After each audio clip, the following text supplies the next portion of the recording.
Alright, so this is just generally how I approach painting. Some 3 things to note in Clip Studio Paint is how you control your color, and you do that by the color mixing, and it's the amount of paint, the density of paint, and then there's a third option that's the brush density. That's kind of hidden off in the brush tip setting. Those are the 3 things you kind of want to look at. A little effect that I like to do is kind of outlining. It's I want to say it's a layer effect, but layer effects are kind of like multiply, overlay, etc. But it's not that. It's more like an image effect. I don't know. Anyways, it's often its own little tab, and you can control the thickness. It's also you could also enable it with the brush setting of the watercolor edge, but you don't get a consistent outline as you would with the image effect. So I don't use much layering techniques, because a lot of times all you really need is multiply and overlay. And if you're using multiply layers, better if you stick in more desaturated colors, so more gray tones. And overlay really depends on what you want to do. You can really play around with the colors, but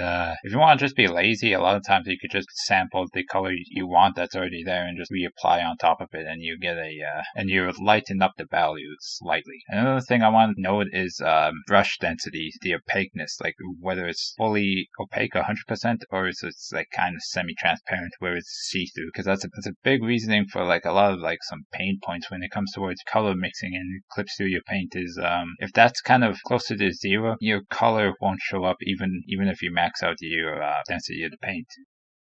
I guess if you change the keybinds of your tool setting to manually adjust the opaqueness of your brush with the numpad keys, you can easily control your blending your gradient colors a bit more easier than if you would having that only be controlled by your pen brusher.